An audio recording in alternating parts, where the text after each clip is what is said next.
So we have with us our honorary member, Dr. Pritika Chari. Hi Pritika.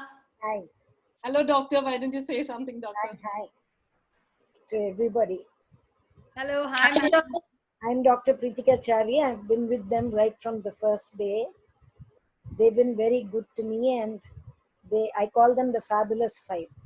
Ah, lovely. Because they do such wonderful things for so many people. Lovely.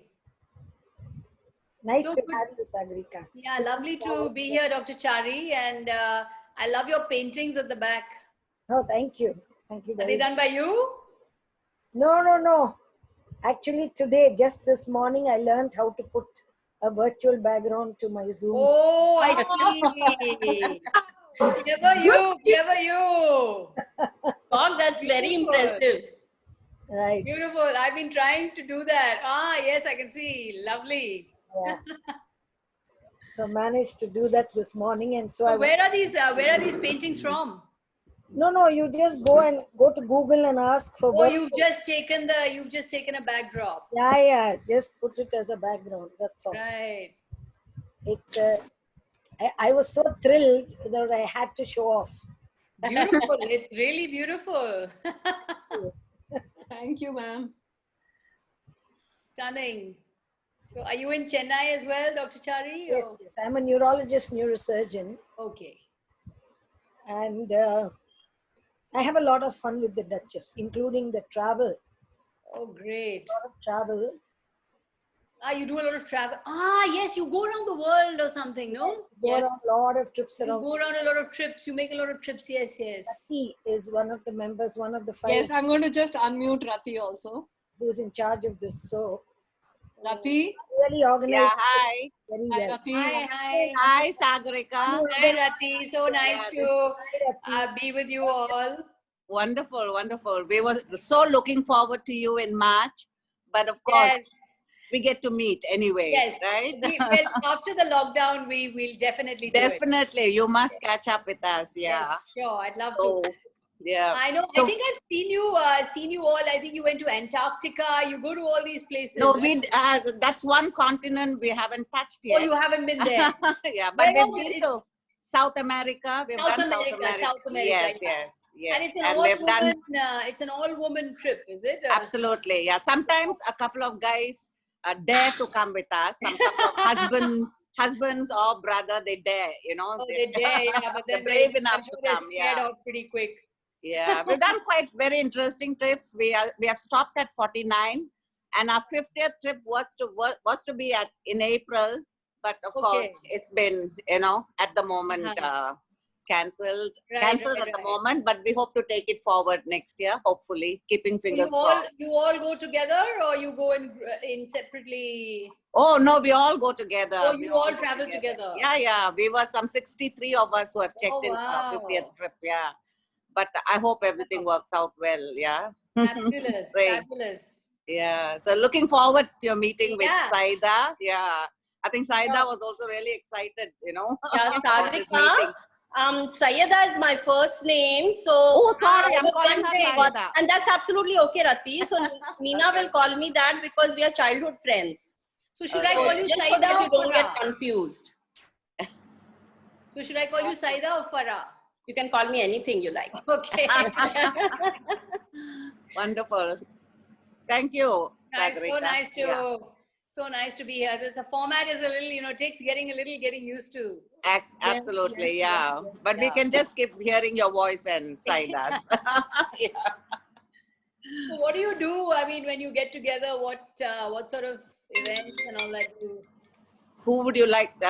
We meet definitely once a month, except for the month of May. We normally don't meet, but even otherwise, we end up meeting in the month of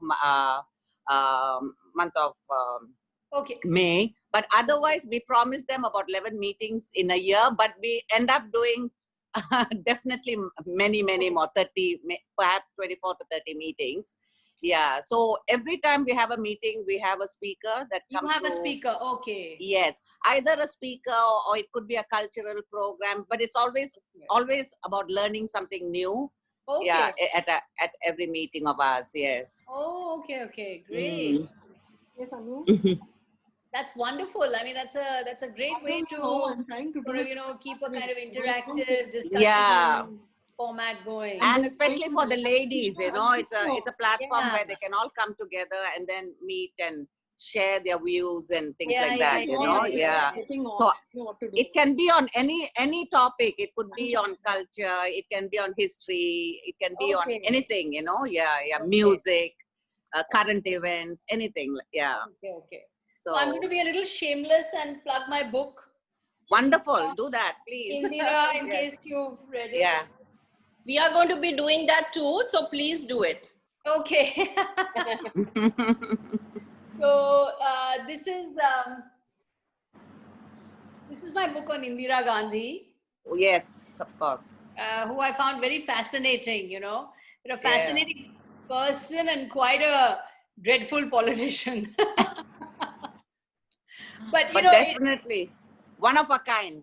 One of a kind. Yeah, But one of a very, very, very interesting and complex. Yeah. And the interesting thing about doing biographies is that you have to step into somebody else's shoes, and try to visualize the world from their point of view. And it's very interesting to, to do that and to find out. And one thing I found very interesting is that everyone I speak to about Indira Gandhi, everybody remembers exactly where they were when she was assassinated. Assassinated, yes. No, do you remember where you were? I remember. 30th I remember. October Yeah, I think I was 1984. in college. And, Yeah, we were in and college. my boyfriend came to pick me up and rushed me home to his house because I don't live over here. I come from Malaysia, so I was in a hostel then. So he took me to his house, and that's when his mother met me. I remember. Oh, really? Yeah. It was so frightening. It was an important day. Yeah, it was a very important day. Yes, for me. Yeah. That's why I remember that particular day very much. Yeah. Oh God, it was really, really. It was really, quite a shock. That that Indira Gandhi could be no longer there. Exactly. Was a sort of real shock to the system. Yes.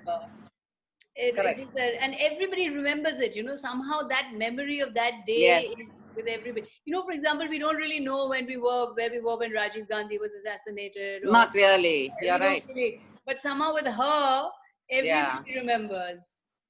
And that's sort of, I think, says a lot for the fact that people were quite fascinated by her, Yeah. And sort of, even though she did so many terrible things, but she had guts, She had a lot of guts. Yeah, a lot of guts. Yeah, she had guts. And she was a very brave person, I would say, very brave.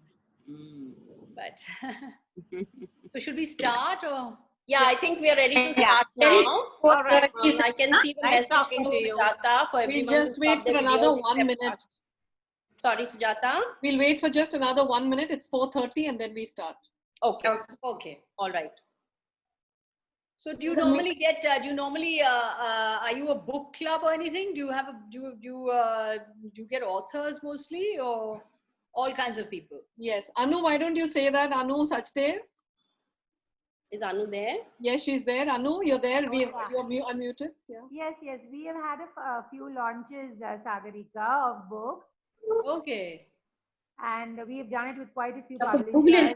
Oh. We've done it with Penguin. We've done it with quite a few which I'm not really able to think now, and authors too. So one of them, just recently, not recently, we've done even with what's the name? Clearly a very personal experience. Yeah, sorry, Balka, that we did one with that, and then that was so interesting. Then we've done with even cookbooks we've launched. Launched, a lot of cookbooks. Okay. So then even we did. So are you all expert at cooking and? Me? Yeah. Yeah, I do love to cook. In fact, it's a therapy for me. I love doing it. Really? Yes.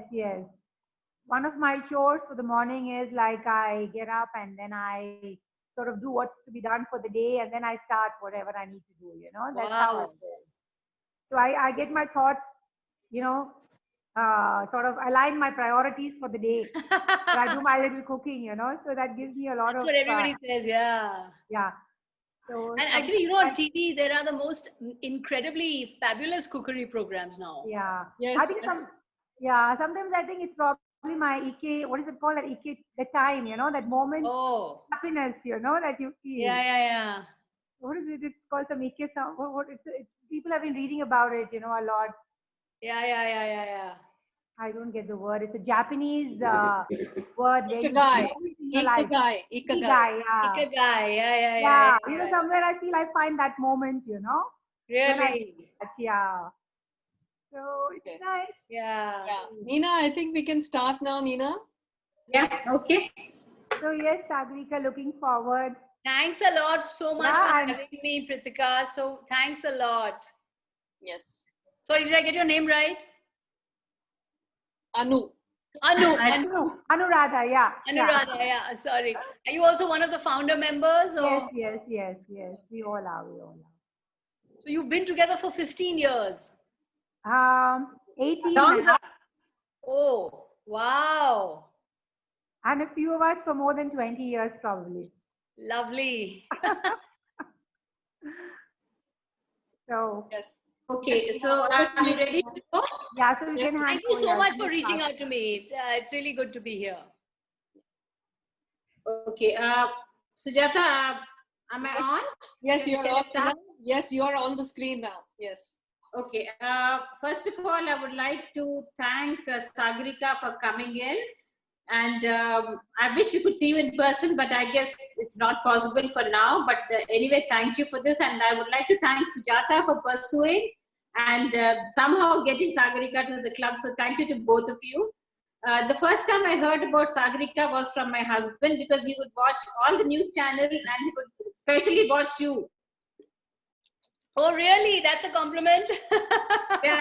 That's when I realized that, you know, news readers and people are, you know, on the TV can be so glamorous. So I think you really set a different standard with the way you dress, Sagarika. So one thumbs up to that. Yeah, I used to make it a point to wear a lot of saris. Yeah. So that's the reason we at the club decided all of us are going to wear saris and sleeveless blouses. Oh, great. Yes. Sari is dedicated to you, ma'am. Okay. Thank you so much for it. Thank you. Thank you so much. And when we heard that you had agreed to come to the club, the first person I could think of who could, be a moderator was my really dear friend Sayeda, because I think I personally know her much better than everyone, she being my childhood friend, but I thought she would be the right person to moderate, and then she agreed to be. So thank you, Sayeda, for being there for us today and always. Yeah? Pleasure, Nina. Pleasure. Coming back to, I'll be introducing Sayeda Farah to everyone, and Sayeda would be taking on the program from there. So she will be formally introducing Sagarika from here. Right, Sayeda? Yes, that's right, Nina. Yeah. I'm going to take you on a little nostalgic journey, Sayeda, because I think that this only both of us know, right? You know? Yeah. We know each other from, I think, from the first standard or even earlier. I think I remember even in UKG, I remember your mother would come and drop you, and both of you very cutely would get into your little car and then drive away. So I would have been all of how many years? About 6 or 7 years, Sayeda? Yes, younger than and that. Today, even I don't remember that, Nina. Even I don't remember that. I remember it used to be near the bamboo trees in the nursery school. Yes. Yeah. So that's a childhood memory of you, and later on, somehow we hit it off, because I think birds of a feather flock together, and we would always be picked up by the teachers, because we would not really try to concentrate on the studies, but somehow managed to get through all the classes, you know.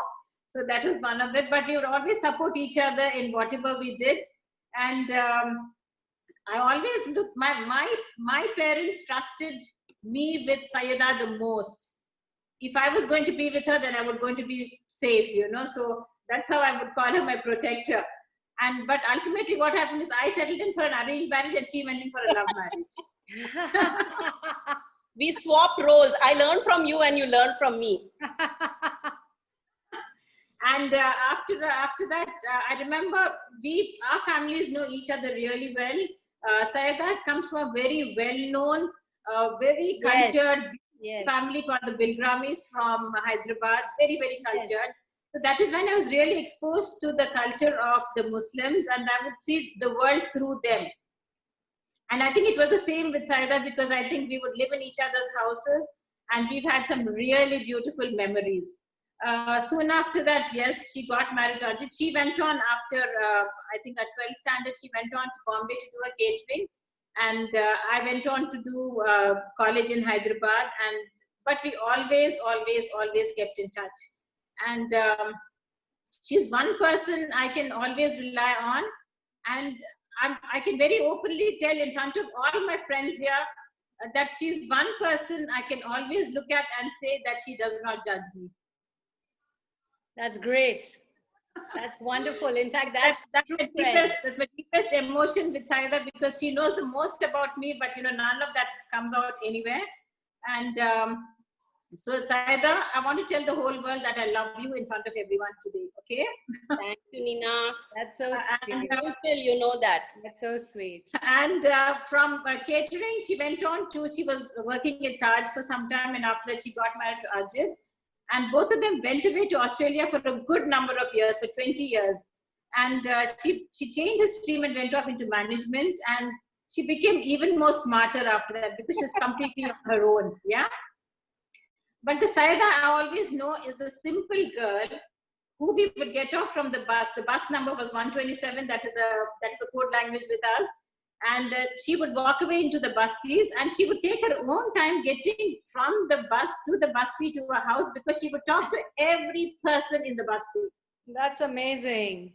She would talk to Samya Amma or this Amma or Sushil Amma or something. She would talk to each of them, and she would know everyone's family history and how they were doing. So this is the Sayeda I know.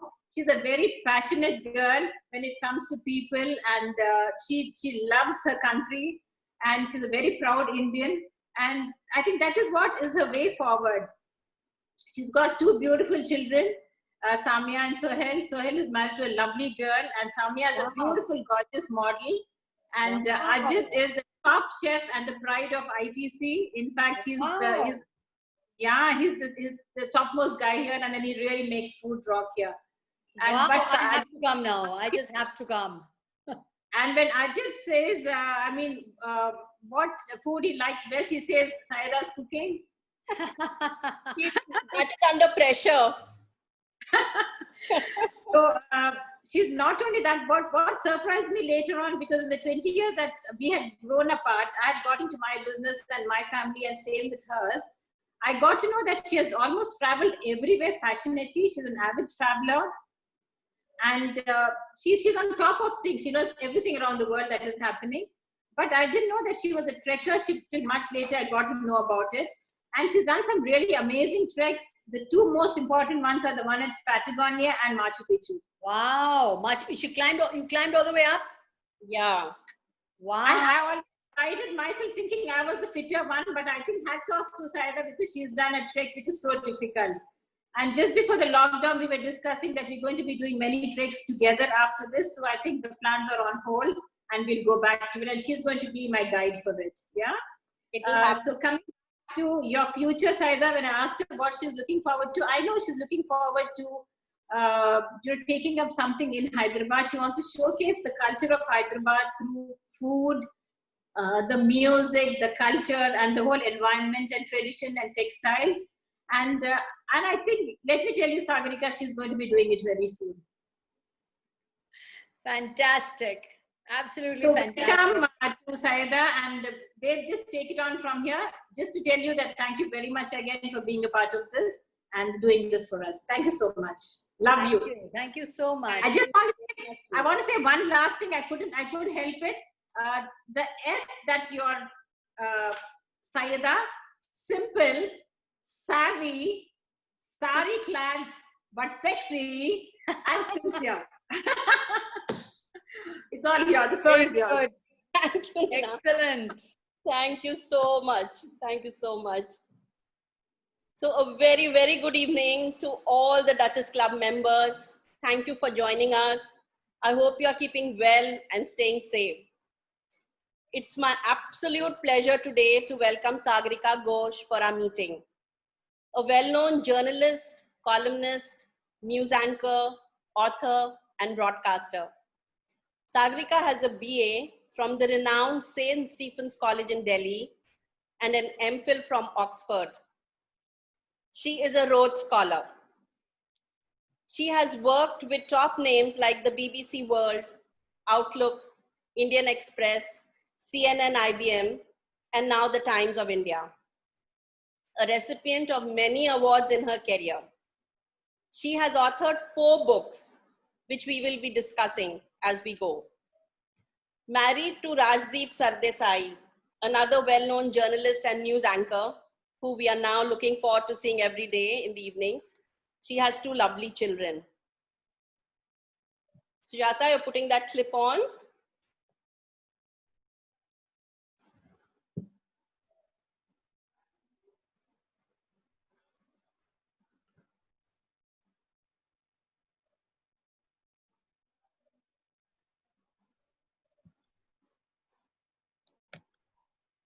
Lovely. So that's her family. That's Nice, such a lovely picture, Sagarika. Thanks, that's lovely. I'm so glad you took that out. Yes. Intelligent, knowledgeable, and extremely well-spoken, Sagarika speaks her mind, even if it is contrary to the fashion of the day. In short, she is a role model for a strong, successful, independent woman with a mind of her own. A very warm welcome, Sagarika Ghose, to the Duchess Club today. Thank you. Thank you for those warm words. Thank you. Thank you so much for being with us. Now, firstly, how are you doing in these strange COVID times? How much has life changed for you and for your family? Well, Farah, that's an excellent question. It is indeed a very, very strange time. It's almost a surreal time, actually, because as far as I'm concerned, you know, I've been working and I've been active all my life. So I've never actually been at home for so long. I think in the last 20 years, I was working even when my children were born and growing up. So for me, it's a whole different experience. But I think a lot of us are, you know, being forced to think about things, do things that we've never done before. For example, I'm having to cook regularly and I'm literally the world's worst cook. My daughter is here at home, and every time I advance towards the kitchen, she goes, "Oh no, mom, please." And there are all kinds of new discoveries to be made. You know, for example, I find that there's a lot to learn just from, say, being in a garden. You know, being amidst plants and flowers, and looking at different ways in which nature is evolving through the months. You know, through April, through May, the plants that come out, and then the ones that die out, and the trees that flower and they die out. So this slow sort of progress of time, actually taking in life, right? You know, taking in life.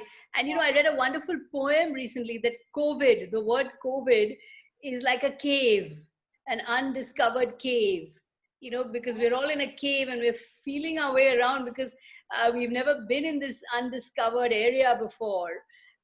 So I think we're discovering things about ourselves, about our relationships, about our friendships. And I think, you know, I think relationships need so much nurturing, they need so much care, and this is a time to do that, I guess, you know. And I think that it's also important to reach out at this moment, I think, to the elderly, because, you know, I know that my mother is on her own, she's lonely. And I think to understand what they must be going through or the kind of fears they have, it's a very quiet, very contemplative time for me. It's also a very busy time, you know, because I'm working, and so we're doing a lot of our work remotely and through teleconferencing and through Zoom. But, you know, you miss the contact in office, you know, the contact with people, the contact with the day-to-day sort of interactions. those you miss. But I think on the other hand, it's been a good time to think, to introspect, you know, to understand what one is all about. You know, what am I really all about? What do I like doing? What kind of person I really am. Yeah, I think like you said, it's most of us are going through very similar experiences. Yes. It's a very unique time. So we just have to take careful steps as we go forward, you know, one at a time, cross those bridges when we come to it. And you know, one of the things that I've also learned, Farah, is, you know, the dignity of labor.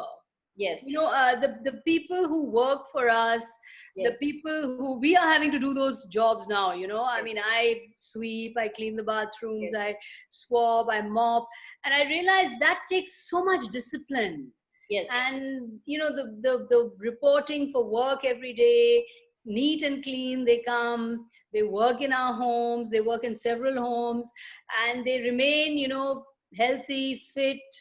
There's so much discipline, so much struggles, yet so much dignity. Yes. In their lives, you know.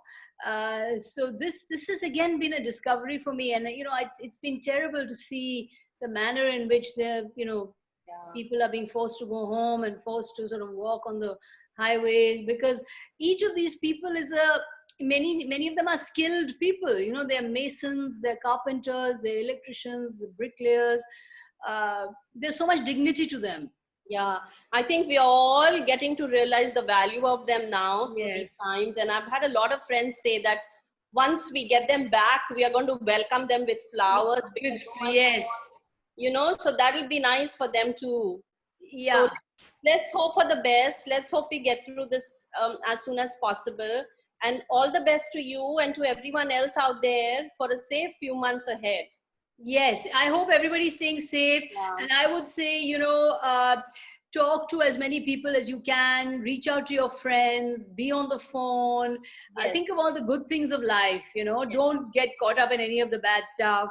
Yeah. Just think of the good things, the relationships you have, the friends you have, the companions you have, the memories you share. You know, those are all such positive resources.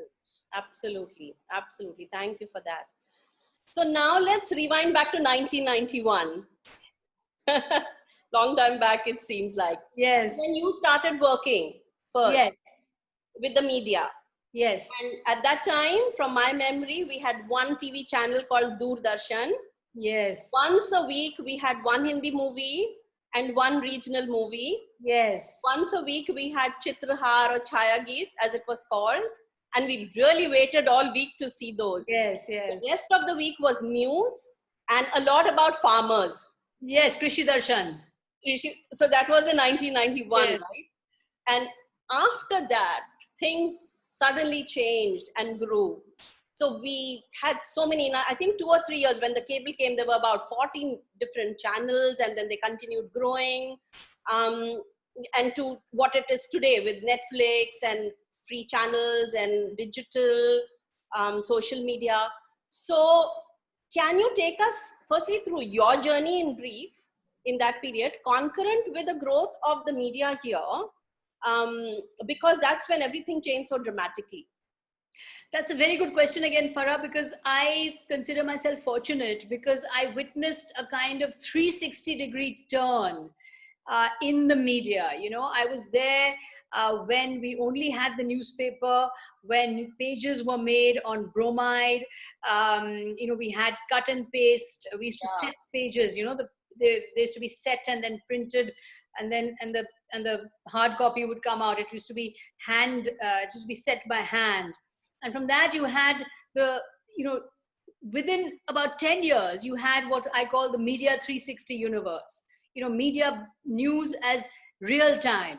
You know, news 360. It's on Twitter, it's on Facebook, it's on TV, it's on your app, it's on your phone, it's on your, you know, it's on your newspaper.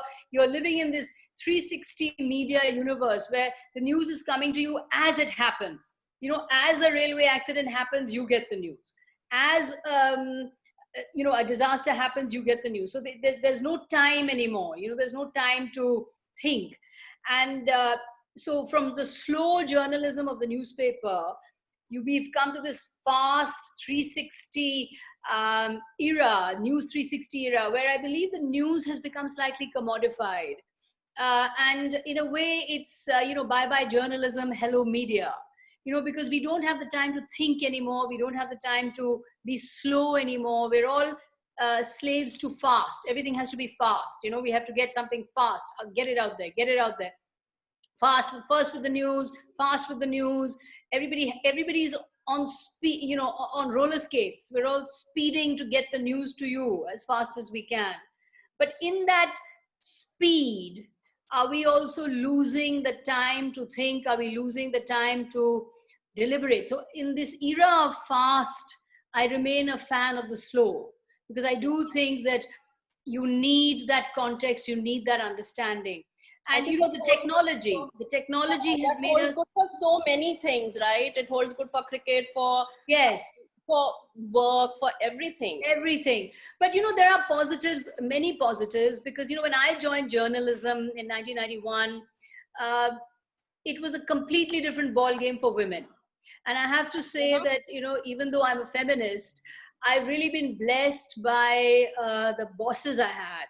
I had very encouraging, very avuncular male bosses who were very supportive, and who always, gave me the right advice and gave me the sort of path forward. My first editor was Dilip Padgaonkar. He was then the editor of the Times of India. And he had met me when I was a student at Oxford, and he made me a job offer then. And he said, when I know you're coming back, and when you come back, why don't you join the TOI? And so I said, okay. And, I joined, and it was, there are stories today of how much women suffer in the workplace, and women were discriminated against, But I must say, I was very lucky that I did have very encouraging bosses. But, I'll give you an example of the kind of attitudes that women faced. I remember my first day at work. I had just come into the office, and there was another guy who had come with me. He was a man. And the chief reporter at the time turned to this man, the other guy, and we were at the same level. He had come in, and so had I, and said, oh, there's a rally going on in Jantar Mantar. Why don't you go and cover that? And he looked at me and said, Acha, you've also come. Why don't you go to the library? You go and sit in the library and you be comfortable. So I thought, oh, how nice. He's telling me to go to the library, and I'll just go and do some reading and, refresh my mind while this poor guy has to go out and cover a story. So I went to the library. Then the next day, again, we were back at work. Again, he looked at this other guy and said, okay, did you follow up on that rally? Have you met any of those people? Now go and do a follow-up story. And he looked at me and said, oh, again, you're here. Why don't you go to the library? So I thought, why is he keeping on telling me to go to the library? I'm not here to go to the library. I'm here to work like he is. Yeah. I also want to cover stories. I also want to go and do follow-up stories. I don't want to go to the library. So then I had to say, sir, but I also want to go and cover the story. He said, oh, you also want to go? I said, yeah, I also want to go. I've come. I'm a reporter, and I want to go and cover the story. He said, okay. Then why don't you also go? And he was very grudging about it. But you have to push yourself a little bit. You have to push and be a little aggressive. And I think then you get the reputation of being pushy and aggressive, and she always wants to. But you see, if you hang back, then you'll be walked all over. I don't know if you read Sheryl Sandberg's book Lean In. No, I haven't. You must have read that, where she said, women tend to lean away from meetings. We don't say much. We stay away. We keep quiet. But she said, don't do that. Lean in. Make a point. Assert yourself, because otherwise the men will walk all over you. I'll be reading. I remember in those days, in Times of India, there wasn't even a ladies' toilet. There was no facilities for women. So that was how badly the workplace was set up for women. This was 1991. And then, but then as soon as television started in 1995, there was a sea change. There was a sea change because television needed energetic, talented reporters. And you suddenly had a whole crop of the most admirable young women who came into the field, who were out there on the street. They were reporting, they were going out, they were traveling. And today, you know, when I see the young women, women journalists, I mean, I'm full of admiration, because there's no difference between them and the men. Yes. They're skinny, they're tall, they heft up their camera bags, they are strong. There are these very admirable women. So, but I would say, having seen this transition from 1991 to 2000, from, you know, slow newspaper journalism to fast digital journalism, women have done remarkably well as reporters. But still today, I would say that there's a glass ceiling. You know, beyond a point you can't go. You can't be, you can rise to be a deputy editor or assistant editor or whatever, but you can't make it to the top job. There's a ceiling. And I think that's true of most other professions, you know, because the thing is, journalism is located in society, and if finance is male dominated, politics is male dominated, industry is male dominated, hospitality tends to be male dominated, then it's, you know, it's only the senior men who will relate with other senior men. Yeah, so, it is changing. I think in our country, we are far more fortunate to have so many women leaders. Yeah. Countries like the US and Australia, I mean, you would think that those are first world countries, so yeah, they would be leading the way, but no. No. So it's very difficult. It's very difficult still. But I think there's so many talented women out there who are you know, working to make this happen, that it is going to happen. But, you know, as I said, I had great bosses. I had Dilip Padgaonkar in the Times of India. Then I had Vinod Mehta in Outlook magazine, and Vinod was hilarious. He was the world's best boss. He used to come up to us and said, "What is this? You've not got any court cases? What kind of journalist are you? Nobody's filed defamation against you yet." And, you know, so he was great fun. He had trouble taking himself seriously, but he used to send us out, you know, to do stories and to report. And you know, I remember one life lesson that he told me, which I really kind of still hold to myself, which is that I just had a baby, and I wanted to go and report. I wanted to go to the IAS Academy in Mussoorie, because the former IAS officers, you know, the ICS, the British ICS, the survivors, some of the surviving, were coming back to the IAS Academy in Mussoorie to talk about their experiences in India. You know, these were the last of the Englishmen who were there when power was handed over, and Mountbatten and all of that. So I really wanted to hear their experiences, and I told him I want to go to Mussoorie and I want to meet these old English officers who used to rule India. You know, because I'd read that book, The Men Who Ruled India by Philip Mason. And so Vinod said, "But how can you go? You've got a kid." So I said, no, that's okay, I'll go. So then he said, you know, okay, you can go, and why don't you take your kid and go, and remember, you'll just have to manage. You know, you'll just have to manage. These are very important words for me. You just have to make it happen. And that's true. If you decide to do it, you just have to do it. I think somewhere even we need to learn how to manage. If we don't want to be differentiated, discriminated against, then we also need to be, you know, one professional part of the gang. Speaking of toilets, I remember when I was expecting my second one, I was in ITC Mughal, such a huge hotel. They did have women's toilets, but not women's management toilets. So the management room was only a male room with male toilets. Because there were no managers who were women. And then I go in there, and I managed for a little while without all the facilities. But when I was expecting, I needed my afternoon break because I had to work long hours. Yeah. So I would just walk into that men's room and just lie down and go off to sleep.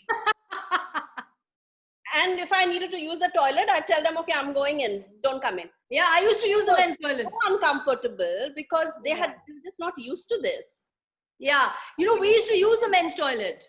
We used to go and shut the door and use the men's toilet. And the men would bang on the door. Arey, bahar aao. We were like, why should we come out, yeah? You don't give us a toilet, we're not coming out. So then they had to make arrangements. By the time there were more women, and they had to make arrangements for a toilet. But you had to be very fighting fit. You have to be leaning. In our time, if anybody had tried any Me Too and all that with me, I would have given one slap there and then only. Just finish it off. One tight slap. Out, Tash. And we have now they think about it and they write on social media and all. At that stage, Yeah. we used to just, hit and abuse our way through. You didn't have time to think about things too much, Yeah, yeah. But I must say that I think I'm very glad that the young women of today are coming out and talking so much more about issues like sexual harassment and all of that, because all of that did happen. But I think that I was very fortunate because in our time we were all a gang together and we didn't really face much of it. Thank you for that. Thank you for that, Sagarika. And then you moved on to writing books, right? Or you were writing books at the same time? At the same time. And in 2017, your book, Indira, India's Most Powerful Prime Minister, was released. Yes. Why her? Why is she even relevant today? And after so many books on her, I think there were about 200 books written before you. What have you discovered that hadn't been done before? I was commissioned to write this book because it was her 100th year, her 100th birth anniversary, because she was born in 1917. Right. So in 2017, they wanted to bring out, my publisher Juggernaut wanted to bring out a book celebrating Indira's 100th year. And so I was given this commission and I was delighted to do it actually, because I discovered a very complicated, very attractive person. Who was very attractive and complicated, but at the same time played very rough politics, and I think what I discovered through the book, and I think what is new in the book, is what I discovered about her relationships, because her relationships were very complicated. Everybody thinks that she and Jawaharlal Nehru, her father, were very close, and they had a very close relationship. They were very close, but she had a very complicated relationship with her father. In many occasions in her writings, you'll see that she's not as fond of her father as she is of her mother. She is a little resentful of her father. She's a little resentful of the judgmentalism of Nehru, because, Nehru was very judgmental. He was himself, very handsome, very refined. He was a Cambridge graduate. He was a horse rider. He used to stand on his head. He was very fit. He was never ill. She used to be ill. She was weak and she had bad health. And Nehru detested illness. He hated any form of illness because he thought illness was weakness. And illness took away from your strength of character. And he was very disappointed in her. That she kept falling ill. She couldn't ride a horse properly. She didn't get a degree in Cambridge, in Oxford. She failed. She was not able to get a degree. And this was very disappointing for Nehru, that, his daughter was not able to get an Oxford degree. And so, when people talk about how Nehru groomed Indira to become prime minister, I don't think he did that at all. In fact, I think Nehru saw Indira as a sort of minor political figure, that she would be on the fringes of the Congress party. She would, he has letters saying she's very good at interior design. She's very good at creating tables. She's a very good house person. I don't think in his wildest dreams he felt that she was good enough to be anything equal to him. In fact, he was disappointed. He was disappointed in her marriage. And her marriage, in some way, was a rebellion against her father. Because she failed in Oxford. She couldn't get her degree. And she was disappointed. She was terribly disappointed. She knew her father was very disappointed. And the very next year, she got married to Feroz Gandhi, knowing that her father would disapprove. He was not approving of Feroz Gandhi at all. Nehru thought Indira would marry, a sort of elite, someone from an elite family, because Nehru may not have been, I discovered all these interesting things about them, that he may not have been, he was a crusader against inequality, and he was a complete passionate advocate of social justice, but he was also quite an elitist. you know, and he wanted his daughter to marry someone in the elite. Yeah, someone, you know, an ICS officer or a lawyer, you know, like Ranjit Pandit or, you know, Raja Hati Singh, his sister's husbands, not Firoz Gandhi, you know, who was a Parsi. He was there were allegations that he was even an illegitimate son. He was not, you know, he was not in that sense a very high class person. So Nehru was kind of a little, he was not happy with the marriage. And in fact, it required Gandhi actually to intercede. Yes. And to say, bhai, you know, it's her choice. She must be allowed to marry who she wants to. Mahatma Gandhi interceded on behalf of Indira. So, you know, it was very much a rebellion against her father that she married Firoz. And then she even rebelled against Firoz because yes. Firoz turned out to be actually a very popular, very, you know, very effective politician. And he won the 2 elections from Raebareli in 1952 and 57. He was a star parliamentarian. Yes. And she resented her husband as well. So, you know, she had very complicated relationships with men. This is what I discovered. But why is all this even relevant today? I mean, that is past, gone, or some of us would say. Is it of any relevance today, in today's world? Can we learn any lessons from Well, that? I think politically, we can learn lessons from Indira Gandhi. You know, politically, I mean, these are the personal aspects which are very interesting. Yes. And in a biography, I found them interesting yes. to write about. But politically, I think what Indira Gandhi did was invent the playbook for modern Indian politics. You know, today, if you look at politicians today, everybody's doing an Indira Gandhi. You know, everybody's a dictator. Everybody rules supreme in their party. Everybody undermines institutions. And I'm not just saying the top leadership. If you look at state leaders across the board, yes. you know, you reach over the head of your party and you address the voter. You undermine institutions like the civil service, the parliament, the judiciary. You are the cult of personality. You know, the personality cult. Indira Gandhi was India's first personality cult. And believe me, you know, if Facebook and Twitter and Instagram had been around in that time, she would have been a master at all of these things. She was tremendously good at marketing herself, at projecting herself, you know, the messiah of the poor, Garibi Hatao. So I think Indira Gandhi invented a playbook, you know, of modern Indian politics. And every leader today plays by the same playbook. You know, I always call Mr. Narendra Modi Narindira Modi because he does so much that is Indira Gandhi, you know, so much is familiar with Indira Gandhi. The same personality cult, the same supremo cult, the leadership within the party. You know, as far as Indira Gandhi is concerned, she actually, in a way, and what I write in my book, you know, because she became so very powerful, her family got destroyed. Her party got destroyed. You know, she destroyed the party in the quest for her own personality cult, because her successor could then be her son, could only be her son. And then after that one son died, it was another son, because the party became entirely about herself and her family. Yes, I think that's what happens when you're a strong personality, whether in politics or anywhere else, and you don't groom people around you for a smooth succession, then in the long run, the moment you step aside, everything falls through, and that is what we see.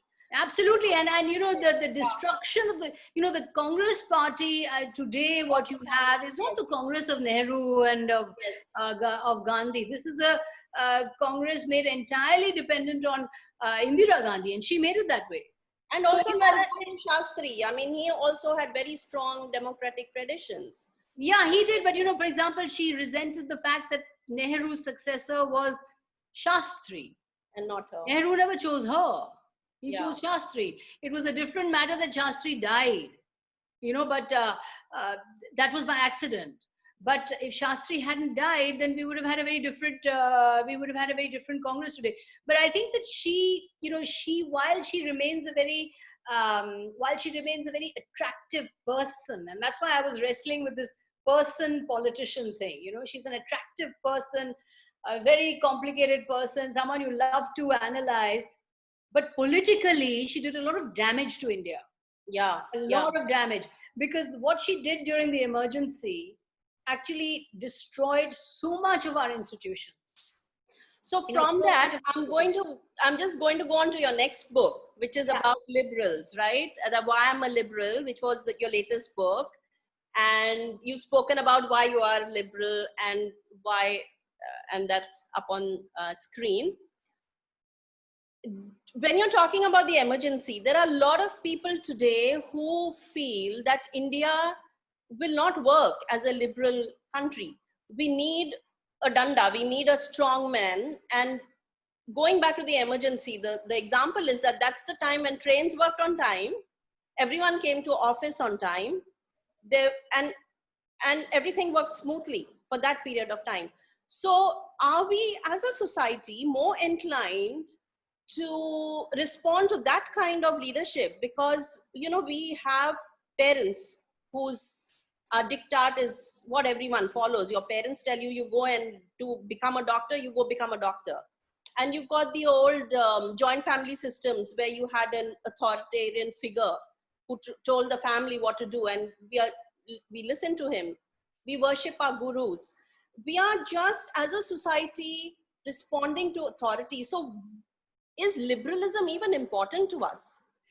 You know, that's a very fascinating question, and I'd like to respond to. I'd love to. I mean, that's a lovely question, because I think it was actually the study of Indira Gandhi that led me to explore what is liberal. Because you see, the cult of the strong man, or the strong leader, or the populist nationalist leader who embodies the state, you know, like Louis XIV said, "L'État c'est moi," I am the state. Now, while that person is the sort of superhero that we crave, you know, the Dabang, the Bahubali, the Maharaja, the guru figure that we crave, and because we are a power worshipping society, you know, because India worships, we are worshippers of power. In that sense, that is an attractive figure for us.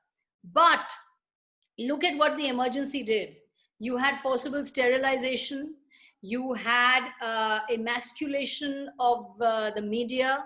You had forcible slum clearance drives, which cruelly uprooted thousands from their homes. You had economic destruction to the extent that, you know, there was very little free enterprise. The socialistic economy, that the control over the economy that Indira Gandhi established actually stamped out business and stamped out free enterprise. So I believe for inspiration on liberal values, we need to go to the man who was India's greatest liberal. You know, he is not only the father of the Indian nation, he is India's greatest liberal. And this is Mahatma Gandhi. Because Mahatma Gandhi believed ultimately in the power of the individual. And while you say that we are an authority worshipping society, I would also say that we are also an individual centered society. Because, you know, in Hindu traditions, within the Hindu tradition, what are the cardinal principles that the Hindu philosophical tradition works to? It is the Atma and the Brahma. And the Atma is the Brahma. It is within the Atma that you see the Brahma. Atma is the individual, the unit, the human being. And in Hindu philosophy, the seeker, the Atma, seeks alone. We meditate alone. We find God alone. We go on pilgrimages, mostly, you know, alone. It is the journey of the soul.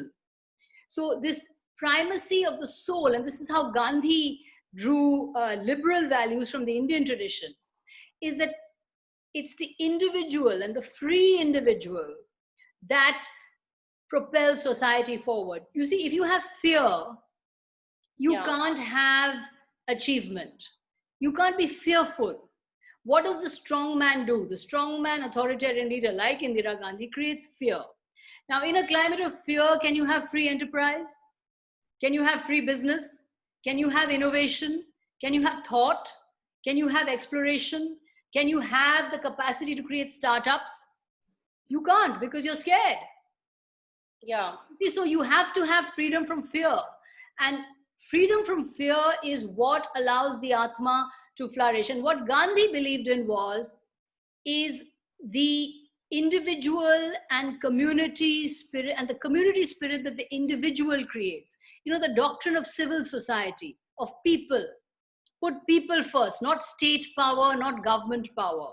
You know, today the most successful states in India are where you have very active citizens.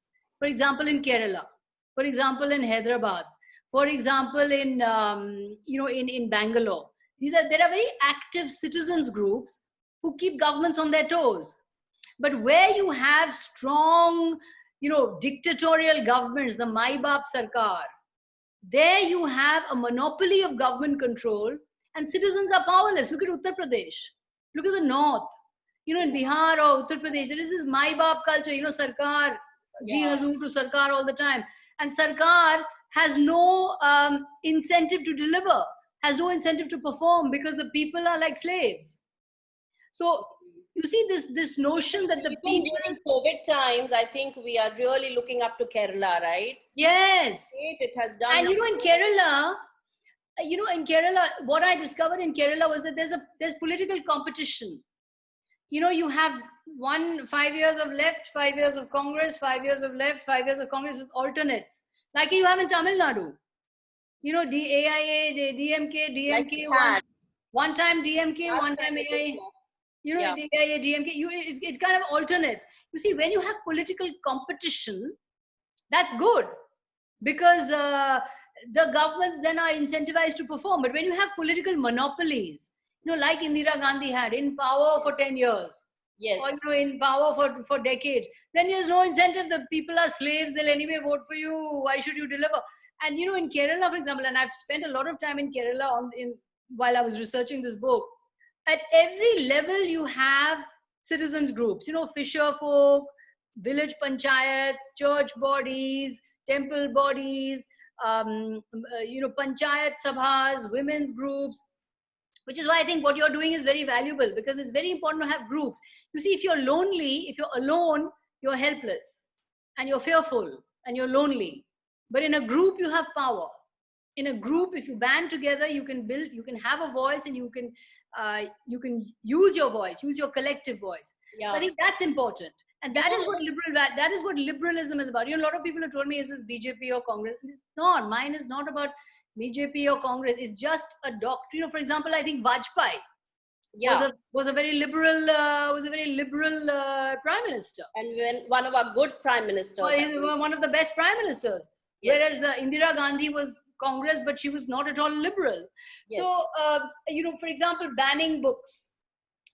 This culture of bans. This all happened during the Congress. Banning Salman Rushdie, banning plays, banning satanic verses, banning films, banning Kissa Kursi Ka. For example, I believe that a play like Me Nathuram Godse Bolto Hai, which is a play giving the viewpoint of Nathuram Godse, the assassin of Mahatma Gandhi. Now, I would find his politics repulsive. I find the politics of someone who assassinates repulsive, but I still believe that play should not be banned. Do you see what I mean? You may not like the content, but you can't ban. Once you start the culture of ban, then everybody will ban. Yeah. You ban this because this is not good for this group or that group or this particular section or that particular section. And the Congress started this culture of bans.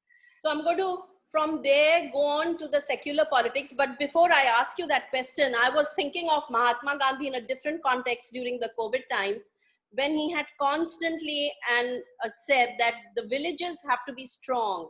Strengthening the village economy so that people don't have to go out looking for jobs. I mean, some of them might go for the adventure of it, but they still have the option of staying in the villages, because our villages, there are so many people, and that is where our power lies. We didn't listen to that, did we? And the thing is, the cities and all the migrant labor came here, and now they've gone back, and now without them, we are going to struggle. So let's hope. In our country, for example, in a country without any social security, any kind of social net, safety net, the only social security that the laborers have is their family, you know, that kinship system in the village. Because there at least you will get a square meal, at least you will get some shelter. So no wonder they all want to go back. Yeah. You know, I just on this concept of Gandhi's liberalism, I just want to share a story with you. You know, I went to cover the Kumbh Mela, you know, the Kumbh, which the Mahakumbh. Yes. And this was a wonderful, this is the Mahakumbh, you know, the Grand Kumbh. And there was a sadhu there who was giving a pravachan, you know, they give these speeches. And he was talking about happiness, you know, and he was asking, ki khushi kya hai, anand kya hai, what is happiness? And he said there are three kinds of happiness. The first kind of happiness is the happiness when you go to work every day, you come back, you do your job, you do your job, you're satisfied, you're happy. Second kind of happiness is you go to a party, you go to a movie, you go to a friend's house, you feel happy, but you know it's going to end. You know, the movie will end, the party will end, your function will end, and you'll have to come home again. But while you're there, you feel happy. But he said there's a third kind of happiness. Ek teesra type ka khushi hai. Ye kya hai? This khushi is the khushi, the anand that comes from effort. You know, from endeavor. That the swimmer who can't swim anymore but still pushes himself forward. The mountaineer who can't climb anymore but still goes on. You're tired, you're dog tired, you think, oh God, I just can't make it anymore, I'm just going to collapse, but you still go on. You know, you're brought down by grief and sorrow, you feel upset, but you still say, okay, I'm going to make this happen. You know, that effort, he said, is the ye sabse uच्चतम Anand hai, because this is the happiness that comes from your soul. You are the Atma, you are the soul force which is making it happen. Nobody's doing it for you. You know, you may be on a treadmill and you may feel, oh God, yeah, this treadmill, I can't carry on, but you know, I'm going to just do one more. And you know, so that's what's that? That's soul force. That's such an interesting perspective. Such an interesting perspective. Yeah, that's so. I was very struck by that, and that's what Gandhi was talking about. You know, soul force. Satyagraha is the force of the soul and the strength and the force of the individual. Especially where you are connected to what you're doing, like the weavers, they are weaving the cloth, which for generations they have been come down for thousands of years. And everyone all over the world acknowledges our weaving and our cloth, but you know, for granted because we've seen it all along. The connection of a farmer to his land. Exactly. Those are the soul connections that very difficult to replace. Exactly. Anyway, so because you spoke of Salman Rushdie's book, I wanted to ask you that. So I want to talk about secularism, right? Or what is today mockingly called pseudo-secularism. Why has it become such a bad word today? Because it's now being associated with minority appeasement, perceived or real? And that when something happens, the Muslim groups retaliate, we ban Salman Rushdie's book. You know, that's the reason why. We have the Shah Bano case, which is should have gone through the courts of law, but the groups retaliated and there we were, we backed off. So is that the reason why secularism, which is such a beautiful word to me at least, is that why it's got a bad rap? I just want to hear from you about Absolutely. I think, you know, what secularism has become is illiberal secularism. You know, we've had not liberal secularism, but illiberal secularism, which means that, you see, everyone has to be equal before the law. You can't make separate provisions and then say that, well, we are all equal. Because at the end of the day, who are you appeasing? Are you appeasing the community, or are you appeasing the orthodox elements, the Maulanas and the Ulemas and the, you know, the so-called guardians of the community? For example, the Shah Bano case. I mean, you know, Shah Bano had a right to her alimony. But Rajiv Gandhi overturned that very important judgment of the Supreme Court. And I know that a lot of Muslim women, you know, I mean, a very, you know, close family friend of ours, I don't know if you know them, Farah, Shahida and Sarwar Latif. And I think Shahida was someone, Sarwar is from Hyderabad. And Shahida was on the street. She was like, you cannot repeal the Shah Bano judgment because it was a progressive judgment. And Rajiv Gandhi did that. Now, that was not secularism. You see, how can that be secularism? You're actually denying justice to a woman because you want to go in for you want to appease the clergy. And then what did he have to do after that? After you've done Shabano, you had to then open the locks of the Babri Masjid. You had to do the Shilanyas. So you know, on the one hand you appease the Maulanas, on the other hand you appease the priests. So every which way you're losing. I think the much better thing for Congress would have been just to accept the neutral working of the law. Yeah. So can you define liberalism for us? What, in your words, would be what liberalism stands for? So liberalism, above all, is about greater freedom for the individual and less control for governments. Liberalism comes from the word liberty. You know the famous statue in America, the Statue of Liberty. Liberty. Yeah. So liberalism comes from liberty and the pursuit of that. The liberalism believes that every individual has the right to pursue their liberty and their freedom, and the state, that is the government, must not impinge on freedoms of the individual. You know, who you choose to marry, who you choose to love, what you choose to eat, what you choose to drink, what you choose to wear, who you choose to worship, which God you believe in, which religion you believe in, which values you believe in. These are not this is not the ambit of the government. The government must be there to guarantee law and order. It must provide health. It must provide education. As a liberal, I believe this. Beyond that, there is no role for the government. And the government needs to get out. You know, a lot of my friends are libertarians. Yes. Who believe the government should just be abolished. There should just be freedom of free individuals. Now, I'm not over there. I think that's a very extreme position. That's the Trump sort of, you know, the right-wing Trump libertarians. They are the ones who have that kind of position. That's not mine. I mean, I as a liberal, and as those of us who are liberals, believe in more freedom for the individual, less control for the state or for the government. Because the more power the government has, the more violence there is in society. And more similarly, can you define secularism as well, maybe in a sentence? Secularism, I would say equality before the law. Sorry? Equality before the law. Equality before the law for everyone, whoever they may be. Yes. Lovely, lovely. So now we'll go on to media control by the big businesses. Yes. And how it relates to freedom of the press. So, you know, this is not just an Indian phenomena. It's happened all over the world and it's still happening. There's Kerry Packer, there's Rupert Murdoch in Australia. And even in India, there have been the Birlas, the Jains, the Goenkas who owned the media and now the Ambanis. So how is this good or bad? And how does this tie into freedom of the press? It's terrible. There's no freedom of the press at the moment. You know, three things. There's co-option, commodification, and compromise. The three C's. There's co-option, commodification, and compromise.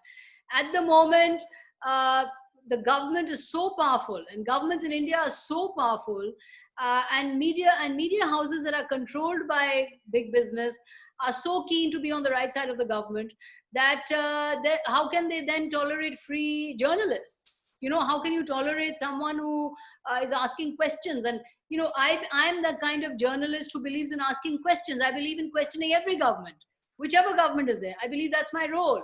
Whether it's Congress government or BJP government or Rahul government. I don't think there'll be a Rahul government, but whether it's a Modi government or Sonia government or whichever government it is, it's my role to question that government. So, but how can you question the government if the owner is trying to appease the government? And also the relationship between journalists and politicians. There are now close to 300 news channels.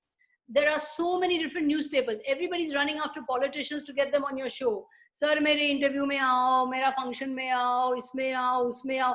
So the politician is the king of the ring. He is controlling everything and he decides, will I go here, will I go there, will I, give an interview, bestow an interview on this journalist or bestow an interview on that journalist. So the relationship between government and journalists has become a superior master and inferior slave. So in this situation, how can the media be free? So the media today is not free. So for and who want to know what's happening, how do we go about it? You see, advertising driven news cannot work. It's not sustainable.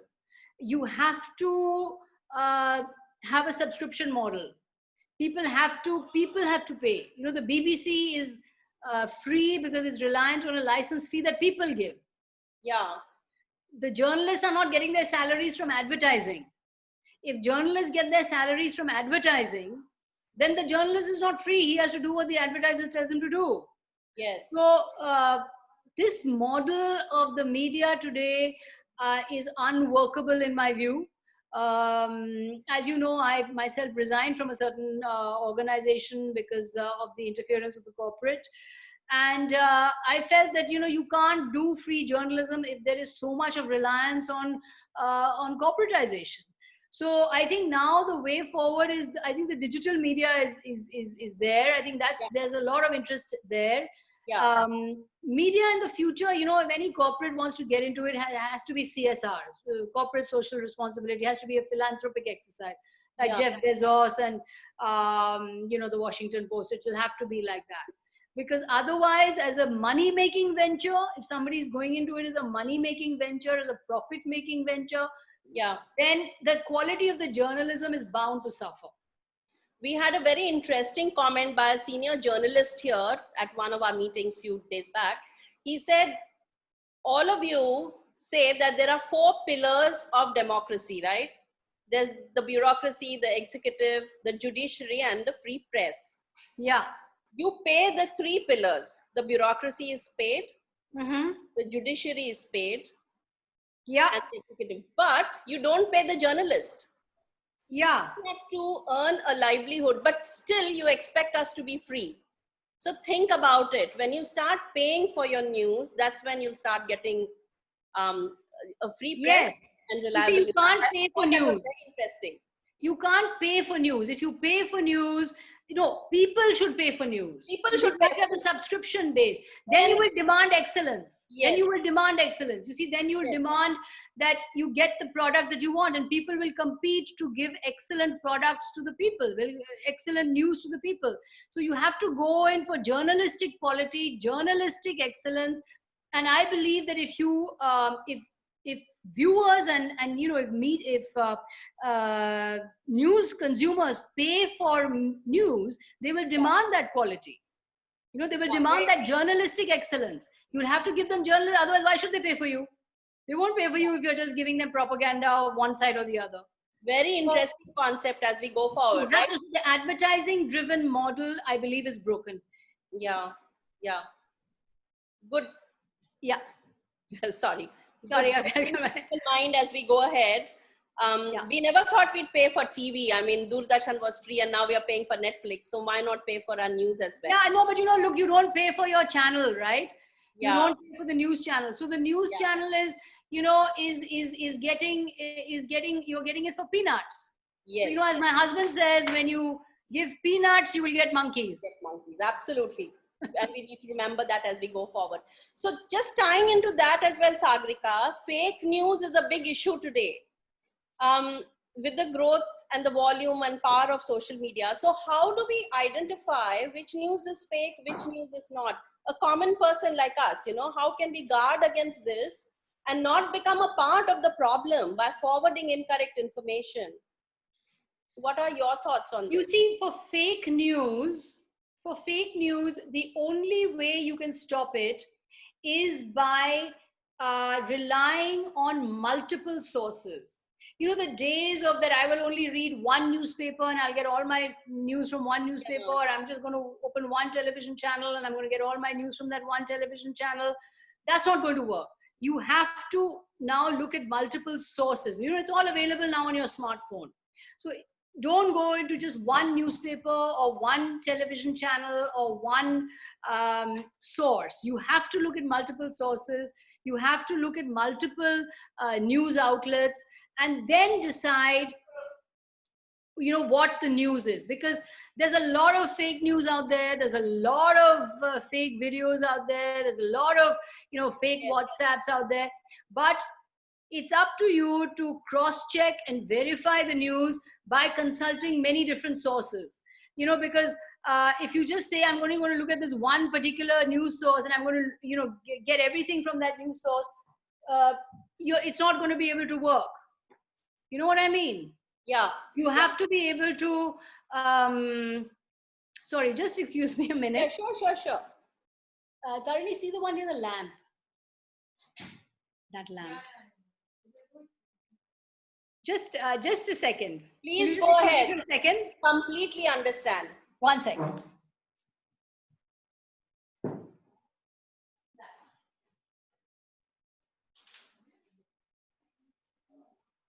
Saida, fabulous session, fabulous questions, excellent Thanks, interaction happening. Thanks, Sujata. Another after this, just 2 more quick ones, and then we'll go into the rapid fire. Yes. That will be interesting and fun. Fabulous. Yeah? Good. I'm so glad everyone's enjoying it. The flow has been fabulous. Oh, good. I'm so glad. When you're sitting on this side and you don't have an audience to actually look at and to see their faces, it's very difficult to gauge if you're going slow, fast. Is everyone coming along? It's going on absolutely fine. I messaged you also. Thank you.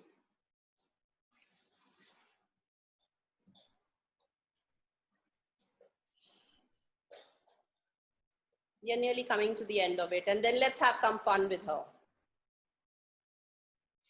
after the serious talk.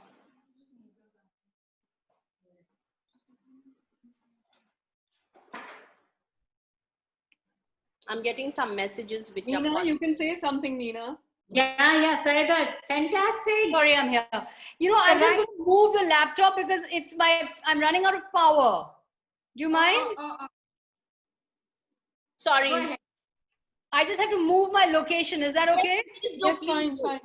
1 second. If you run out of power, it's not going to Yes, I mean, I've never not done such long Zoom session. Yeah, please go ahead. We'll chat amongst ourselves. Yeah. So this is something that I wanted her to cover, from a journalist's point of view, all the doubts that all of us have when we talk to each other about secularism, about liberals.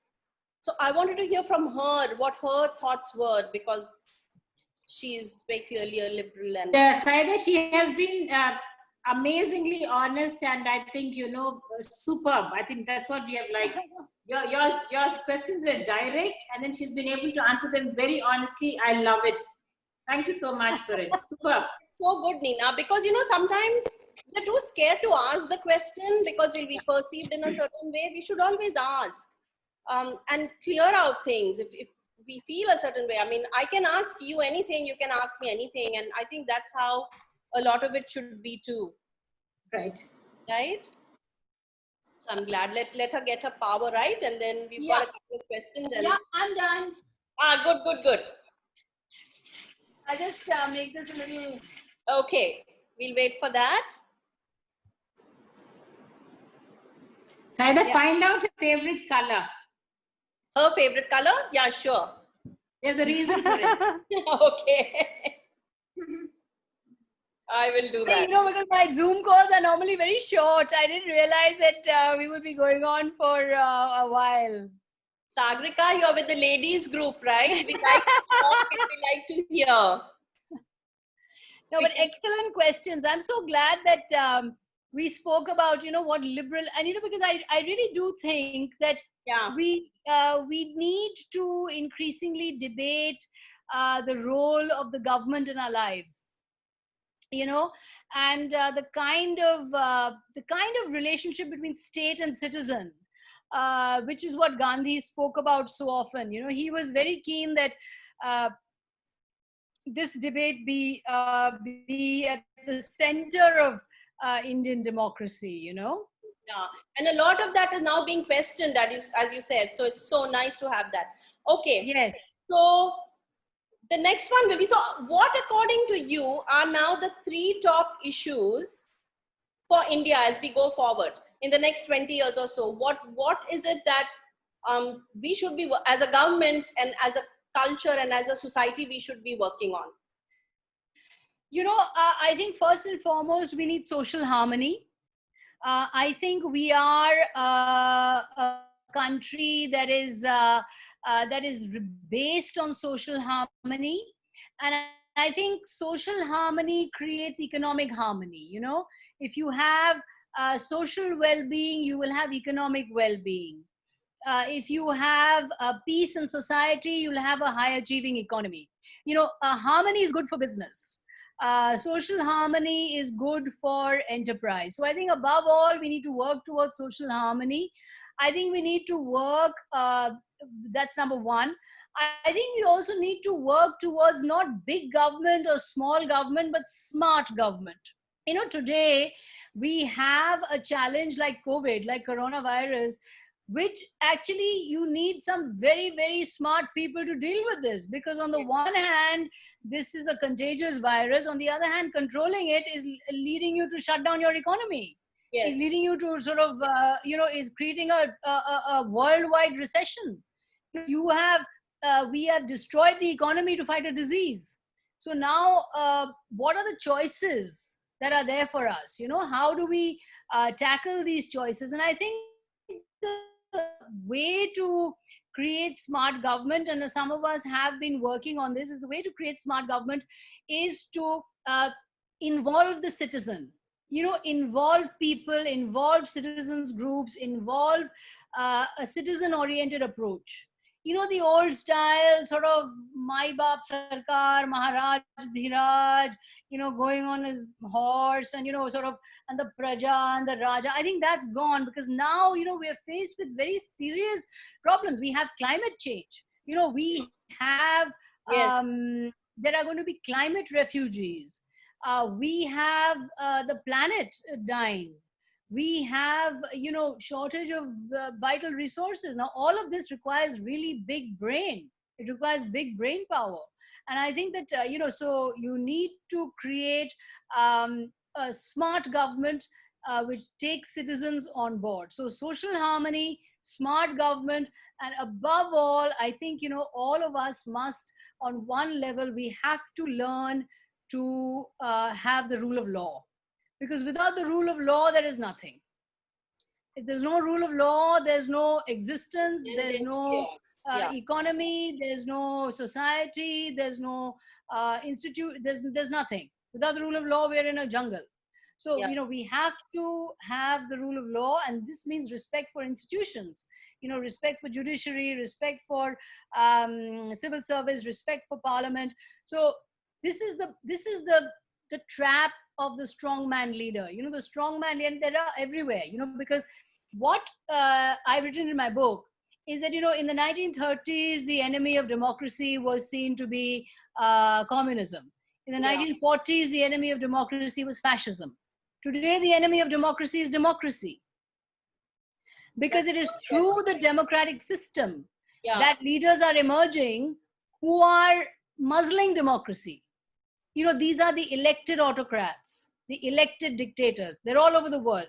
Vladimir Putin in Russia, Viktor Orban, Recep Erdogan in Turkey, Jair Bolsonaro in Brazil, Trump, even someone like a Modi. You know, so these are elected autocrats. But then, having become elected, they turn their back on democracy and become strongmen cults.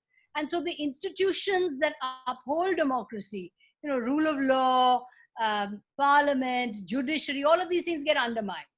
Because you see, it's very important to realize that democracy is about these processes of public life. It's not about electoral majority, because electoral majorities are temporary. They're not permanent. You know, today's vote could be going to somebody else tomorrow. Maybe not tomorrow, maybe in 20 years' time. There was a time when Congress was undefeatable. You know, you couldn't defeat the Congress. Today, the Congress is something that you can't, you know, where's the Congress? You're looking for the Congress, you know. So electoral majorities are not permanent. They're temporary. So therefore, we cannot be majoritarian. See, that's, if we are only going by the electoral majority, that I have the electoral majority and therefore I am going to muzzle democracy, that can't be, because tomorrow you will be in the opposition, you will be in the minority, and somebody else will oppress you. As Congress is learning. Is learning. Much to its That's what I'm saying. You know, that you can be the absolute ruler. You can be an absolute ruler one day. Yes. But tomorrow you will not be. Exactly. And then what happens to you? Then you will say democracy is in danger. Yes. But where was the democracy in danger when you were ruling? I think Sagarika, what's heartening is, even though there is the Trump and the Putin and all the other leaders, there's also this whole new batch of women leaders that are coming up in the world, you know, who are ruling differently. The New Zealand Prime Minister, the Prime Minister of Finland, they're all ladies, they're all young. And they're all reaching out, and there's empathy, which everyone had thought the woman leader will bring. But so far, we have seen that they didn't. But now I think the trend is changing. And the other thing that is very heartening is that the younger generation is not waiting around for us to give them instructions. They're just taking the power in their own hands, whether it's with environment or whether it's with anything. And I think a positive change is coming because we have a very smart younger generation, you know, the smartness that you're talking about. The younger generation is very smart, and they're out and they're willing to get out there, and they're willing to agitate for their rights, you know. And I think that's what we all need to do. We need to get together, we need to be out there, we need to agitate, because we need to be collective citizens. Because unless we are collective citizens, governments will do whatever they want with us. And I think left to ourselves, we are collective. I mean, we are, and we've always been like that. So we're a very collective. We're a very collective society. We have clubs, library clubs, Rotary clubs, book clubs, residents' welfare associations, women's groups. There's so many that I'm involved with, you know. And I would say that, you know, get involved in more and more of these clubs and groups, because that's how you develop the power to change. 3 cheers to the Duchess Club. We have people from all walks of life and all going together for their trips, enjoying it, coming for their meetings. So that's the way forward. So I'm going to ask you one last question. Yes. The inevitable question for a career woman who also has kids. How do you maintain a work-life balance? How did you manage with the kids? And you've given us one example. And when do you think we will be asking men that question? Well, you know, I have to say that I know that, you know, as I said, I'm very fortunate with the kind of men that I've had in my life. And my husband has been enormously supportive, enormously. And so therefore, I think we were both, I think as far as Rajdeep and I are concerned, we were in the same class in Oxford. That's where we met.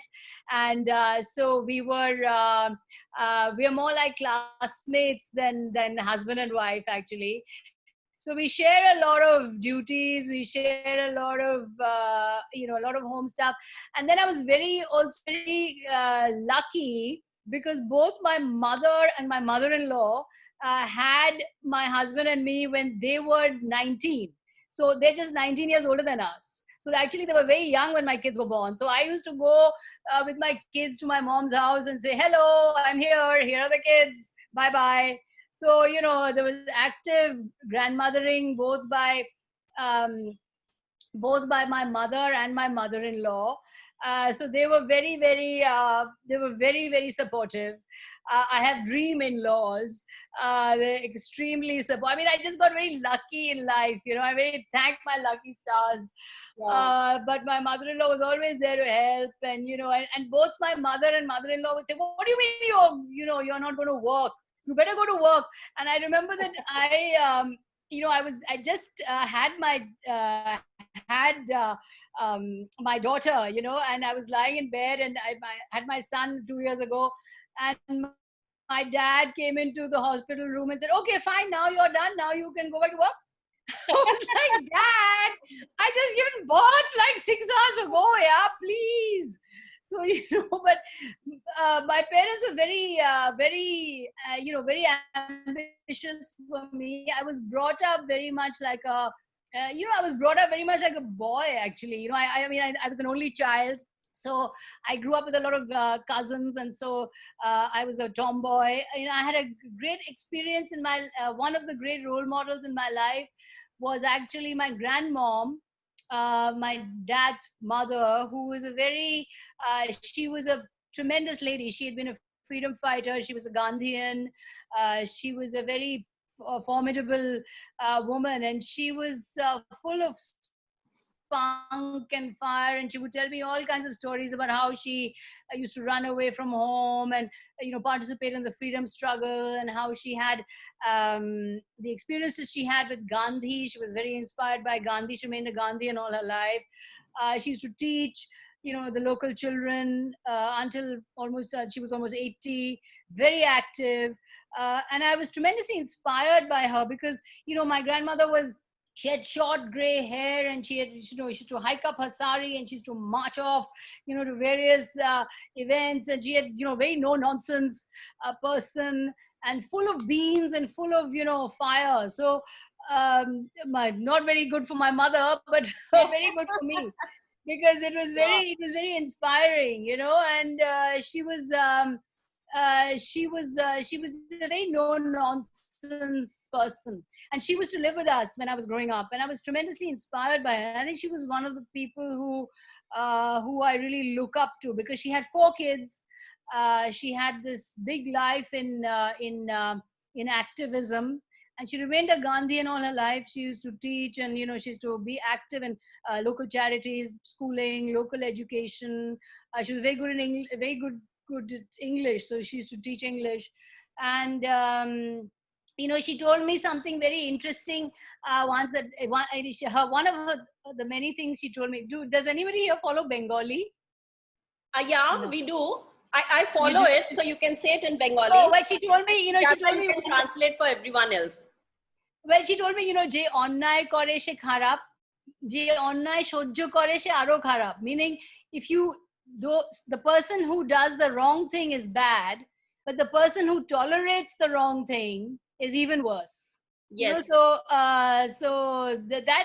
that really struck me as say that, right? That the perpetuator is the perpetuator is also obviously always wrong. Is also wrong. But who tolerates the wrong is even more to blame. More to blame. Yes. And she was always she was a real source of positive energy in our house, and I remain very inspired by my dadi. Lovely. We are very blessed in India with our family systems. Yes, we really are. And it's only when you go abroad and you realize you're without it, because I worked for 17 years 20 years nearly, with no one to support me. It's 2 small kids, and that was it. We just took off with 2 small kids. I mean, when you look back at it, but we survived. So yeah, that's isn't that a testament to all of us, that we survive, we go on, we sort of prevail over our circumstances. So many of us are so strong. And Indian women, I always feel, could be managers of small city states, small kingdoms. I mean, if you look at the kind of way they manage their homes, I mean, sometimes no water, no electricity, yet the home is spick and span, everything running, the food. Kids going to school, doing PhDs in the junior school. I mean, the amount of studies our Indian kids do is just amazing. Bringing up kids. I really think the Indian woman is power packed, and I used to see my grandmother and even my mother, and I used to think, my God, these women could be CEOs of multinational corporations or something, because they're the way they manage in all kinds of circumstances. Let's hope our children think the same of us down the line. At the moment, they do. My children don't. Yeah, I don't think mine do, especially when I'm cooking. Yeah, don't listen to them too much. So that actually brings us to a conclusion of our serious talk. Now that we know some of your thoughts and opinions, thank you for that, Sagarika. But we still have the rapid fire. Please. Okay, and that's quick and honest replies. Let's hope. Okay. So shall we go? Are you ready? Yeah, sure. Okay. So the craziest thing you have done and live to talk about it. Okay, parachute jumping. Wow. You've done that? Yes, in Oxford, I did a para jump. How was it? Oh God, it was the most thrilling experience of my life. When I first jumped out of the plane, I thought, oh God, I'm going to die. But then, you pull it out and it settles and you come toggling down. It was the most thrilling experience in my life. But I remember thinking when I was, because they push you off the plane. Yes. Because you're hesitating there on the plane and, you think, oh, should I? But they just push you off. And, and when he did that, I thought, this has to be the worst decision in my life. Why did I decide to do this? But then it was a great experience. Respect from me. I'll never be able to do that ever, ever, and I'm not even tempted. So, hats off. Oh, it was I was 21. Okay, so favorite drink we are guessing is gin, right? Because of your drinkers. Gin drinkers. Right? No, actually, my favorite drink would be a small whiskey or something. Yeah. Okay. So then now you have to write a book on whiskey. Whiskey drinkers. Yeah, we'll wait for that. So what is your favorite food? My favorite food is undoubtedly fish curry. Ah, lovely. Lovely. That's a true blue Bengali speaking. Yes. I think a lot of people will vibe with that. Okay, your favorite city to visit. Okay, most exciting travel destination for whenever we can start traveling again. And with or without a bikini, because I know that some of your critics have called you bad names, and one of them is bikini wearer. Bikini wearer. I was called a communist bikini wearer who's eating beef. I don't know what all I was called. But, I was, so all that kind of thing. No, my favorite city actually of all time is London. I love it. I was a student at Oxford for 4 years. Yeah. And I remember going to London and just seeing all the wonderful plays and the shows and the exhibitions and the kind of things you can see there is just unbelievable. So I was tremendously I love London. In fact, I was just there a few months ago. I saw this wonderful exhibition, the Tutankhamun exhibition, the Tutankhamun, oh look, you have a guest here. Yeah, Rajdeep, come. Just come. You have a surprise guest. Oh, lovely, lovely. There are I'll just say hi. Open your mask. I'll just say hi. Hi, everybody. Hi. Hi. There are a lot of your fans here, Rajdeep. Hi. If I may say so. Yeah, I know. Next time, I have to go to office, but next time. We'll be watching you on TV. Sure, 9 o'clock. Take care. So he's going to do his program. So I think what happens is when you're in college in a city, you discover it in a different way. Yes, and with Bombay. Yeah, and I think the city is what you the life you have there. The shows, the plays, the people. I have loads of dear friends in London. I just love going there. To me, it's the world's greatest city. Lovely. I saw a photo of yours online with Barack Obama. Yes. Yeah. He was. He's just incredible. When he came to India, I was invited to the reception to meet him. What was the state of your heart when you met him? He is a dreamboat. Yeah. He's a true dreamboat. He's much taller than he looks. I think he's about 6'5" or something. He's very tall. He's incredibly charming. He has a deep voice. Rajdeep has competition. I can see that. Huh? So what is your most exciting date ever? You don't have to tell us with whom. Most exciting date. Well, I would say it was, I think in Jaisalmer. We went on the desert and with camels and all of that. There's something about Rajasthan that is ethereal and it's just incredible. Yes. So Indian men, ugly or not? No,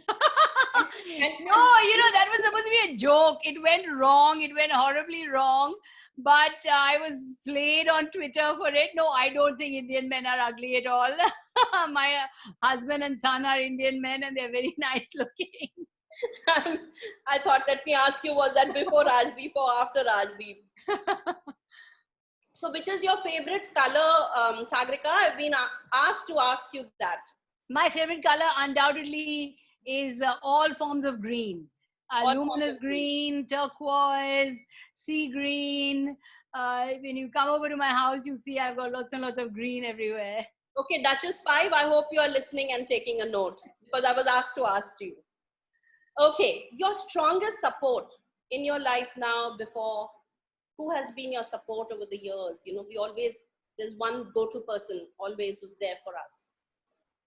I think my strongest support is my husband. I think he's been tremendously supportive over the years, and you know, we've supported each other in a way, and you know, it's and I, you know, it's marvelous to grow up together over the years. You know, you start as classmates, you start as sort of, you know, people who are just part of a big gang together, and then, you know, we got married as a kind of, you know, acha, haan, let's get married. It was a sort of, you know, it was no big deal. You know, in our time it was we just sort of decided to get married because we knew each other. You know, actually, you know, the funny thing is that when we were in Oxford, all our friends were going across to the United States, because in those days nobody was coming back to India. Everybody was either going off to the US or going off to other places, and we were the only two actually who came back to India of our big gang. And so we got together, and then, you know, things happened, and we you know, we sort of got married. But I would say ours is a relationship that has evolved over time, you know, and I think that has made it a very supportive thing, because you kind of have grown up together rather than started off very strong and then you know, then moved forward. We actually didn't you know, it's not as if we had a raging romance or anything like that, but when we got married, we, you know, we were friends, we were companions. But I think the kind of romance built over time, you know, and I think that is what it made it supportive for both of us. That's so lovely to know. That's really lovely to know. And tell us about the most emotional, beautiful moment of your life.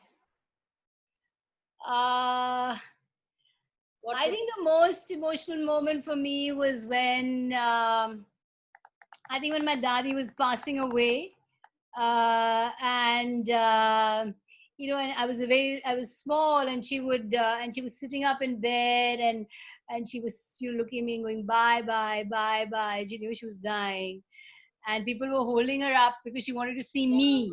The last thing she wanted to see was me before she died. And so that still brings tears to my eyes, because I still see this old lady sitting up in bed going, you know, bye bye bye bye. And so it was that was, you know, it was very, very emotional. It stayed with me as a kid. Such a beautiful bond. Yeah, it was a beautiful bond, and it was almost as, you know, she had no strength, but she was reaching out and just to get a glimpse of me, because I was standing at the door. So yeah, lovely. It was very sad. I was close to my grandparents too. In fact, I grew up with my maternal grandmother, and I would visit my paternal grandmother every day. So I was very close to both of them. So I vibe what you are saying. It's so beautiful. And I kept saying, and I was saying bye bye, and she kept, you know, looking and saying bye bye bye bye, and it was so bye sad. To meet again, right? Yeah. Somewhere, someplace. Hopefully. Yeah. Lovely, Sagarika. And on this lovely note, we will conclude today's talk. Thank you so much for the most enjoyable conversation. It was really a pleasure. Really a pleasure. Thank you for being you. May your tribe. Okay. Thank you so much for having me. Yeah, I've got about 4 or 5 quick questions from members. Yeah, sure. Okay. We had asked them to send in questions before. So can we go into that just now? Yeah, sure. So from Shailaja Chetlur, she said, she heard you say somewhere that I have a thick skin like a rhino. You said in one of the interviews with DNA. How difficult is it for people in public life, especially women, to deal with all the judgmental opinions that are hurled at them. And I know you get horrible things. I mean, I would have crumbled and lost all confidence probably the way you. So you know, in the beginning, it's very difficult to get used to the kind of attacks that are hurled at you, and it is very tough. But you get used to it after a point, and you realize that the person is not attacking you, but is just trying to get your attention, or because there's something obsessive about it. It's like they keep tagging you and they keep wanting your attention and they keep wanting to engage with you. So I realized that at some point that it's best not to. It's a dislike, but when you dislike someone, you tend to ignore them, right? You tend to sort of mute them, but here there's an obsessive interest in engaging with me at the same time as telling me how horrible I am and how disgusting I am and how calling me all kinds of names. So I realized that this was more a kind of obsessiveness, a kind of obsession. So I just learned to switch off. I'm so glad, because otherwise you can go insane, right? I'm so glad that women in public life get much more attacked than men. I mean, the men get attacked, but the women get attacked on, we get attacked on the way we look and, on the way, on... And the bikini.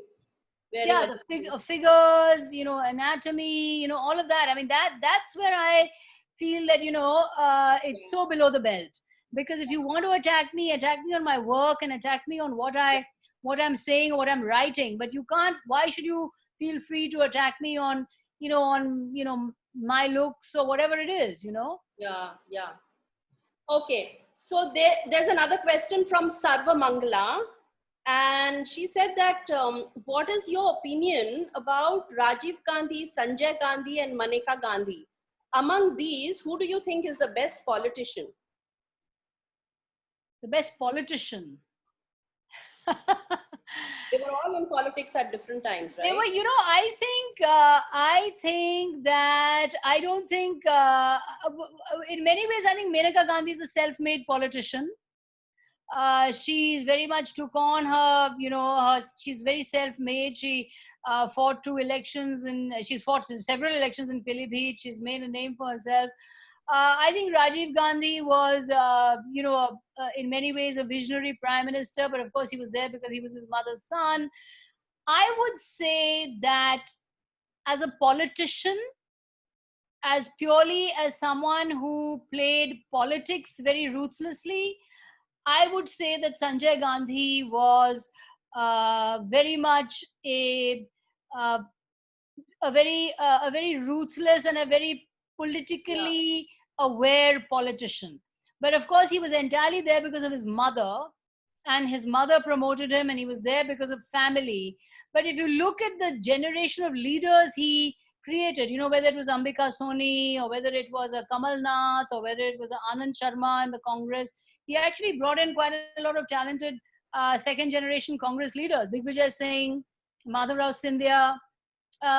So, in many ways, I think Sanjay Gandhi is an underrated politician, but that's a very good question. Yeah. Sarva Mangala, I think, is about one of our senior group members. So it's a lovely question from her. Yeah, it's a very good question. Okay. So now I have a question from Bhavna Sharma. She's spoken about fake news. So Bhavna, I hope that because we covered fake news, I hope that answered your question. But you have one more question and I'll go for that. She says it's a really big deal to see your husband on television every day of the week. How do you see it? Do you see all his programs? Are you a critic or are you a fangirl like us, I guess? No, I'm certainly not a fangirl. But no, I see his programs as any other, as a journalist and as a colleague, because we both are journalists together. So yes. I do watch his programs, but not all of them, I must say. But the ones that I see, I make it a point to give my critical opinion as well. Because you're the only person who can do that. Yes. And be fair, and he can. Oh, he has a very tough. He has a very tough boss. She gives him quite a lot of critical opinion. Lovely. Okay. So now there's a question from Shrikala Varma. And she says there was a lot of criticism from sections of the media, including you, on the Babri Masjid demolition and the Gujarat riots. There was, however, much less criticism and coverage of the violence on the Kashmiri Pandits by those same media persons. Why this selective outrage? You know, I get this question a lot, and I think, let me put it in context. You see, the Kashmiri Pandit tragedy happened in 1990. And it was a tragedy. What happened to the Kashmiri Pandits, the manner in which they were driven out of Kashmir was a tragedy. But you see, that was a time when there were conflicting narratives. It was a time of rising militancy in Kashmir. The Indian state was in conflict with the militancy. There was the role of Pakistan, the foreign hand, the hand of Pakistan. So the valley itself was a cauldron. So, you know, and the BJP itself in the 1990s was focused more on the Ram Mandir. The Ram Mandir agitation was going on. And this I know from study, because in 1990, I was not a journalist. I was a student. I was in Oxford doing my graduate program. I joined journalism in October 1991. But, you know, the 1990s was therefore a time when the narrative we have today was not there in 1990. You know, today we say, oh, you've looked at Babri Masjid, what about the Kashmiri Pandits? That was not the narrative then. Yes. The narrative then was, you know, rising militancy. There were, you know, the 80s were a decade of riots. Maliana, Muzaffarabad, Meerut, the Hashimpura killings. The 80s were just riot after riot after riot. In 1984, Indira Gandhi had been assassinated. There was the Punjab conflagration, Khalistan, you know, Bhindranwale. Then in 1991, you know, May 1991, Rajiv Gandhi was assassinated. So that was a very tumultuous time. And in that time, the narratives were very different. So now to look back and say, but you know, where were you when the Kashmiri Pandits? That maybe the media at that time should have taken it up. We were not there in journalism. I was a student. College, right? I was in college. Rajdeep was in college. We were, and there was no television news. I mean, the television news in that time was Doordarshan. So there was no TV, you know, private TV news began in 1995 when Prannoy Roy first started his World This Week and, you know, all of that. So there was no NDTV or there was no private news channel. But so the context of that time, the narrative of that time was very different. Maybe the media at that time should have given more. You said you weren't even in journalism at that time. So I myself was not in journalism. Yeah, exactly. But I mean, I was a student. You know, like people ask me, where were you in 1975 and why weren't you covering emergency? I was like, in 1975, I was in class 10. Exactly. So, you know, I was 10. So I was 10. So, you know, it's not as if I've been a journalist for the last 1,000 years. So the context in 1990 was very different. There were many different narratives. Thank you, Sagarika. Thank you for that. One really quick one, and then we'll go on to Sujata because they're all waiting for the concluding address. What is the edge? This is from Asha Sampath. What is the edge you possess over so many journalists? What makes you stand out, do you think, as a top? I don't know whether I stand out or not. I think they're all waiting. So I don't know whether I stand out or not, but you know, I'm just I guess I speak my mind. That's what we really need today. Actually, very few people are speaking their mind. So thank you. So I'll now hand over to Sujata. Sujata, are you there? Yes, I'm there. Yeah. So thank you so much, Sagarika. Thank you. That was one. Thank you for those lovely questions. You really covered so much of ground. We'll meet. Yes, for sure. Thank you, Sagarika and Saida. Sagarika, thank you really so much for all the time. I think it really went on and on.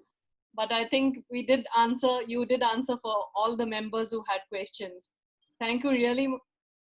Yesterday in one of the tweets, you had commented how COVID-19 India should make us introspect about our greed and endless consumerism. and make us realize that it is caring for others that we can take best care of ourselves. Yes. Yes, it was such a beautiful tweet from you yesterday. Yes. And today also you said about the soul force, and I think this is the soul force and the happiness with which you are just going on, and yes. we wish you all the best. Thanks a lot. Thanks, Saida, so much for this lovely conversation and moderating the session so beautifully. Yes. And throwing light on so many concerns. Thank you very much. This is for all the members. PMR Books in Chennai are the authorized booksellers for all of Sagarika's books. And his name is Mr. Paranthaman. In case you want his contact number, you can call me, or it is 99405 92833. Please call him up and you can get all the copies of all the books. Thanks to all our members who are here on Zoom today. About 115 or 120 of them had signed up. I think some of them have just left. Thank you very much, Sagarika. We really appreciate it. Thanks a lot, Sujata. That was great. Thank you so much. Yes. Thank you, Sagarika. Thanks a lot.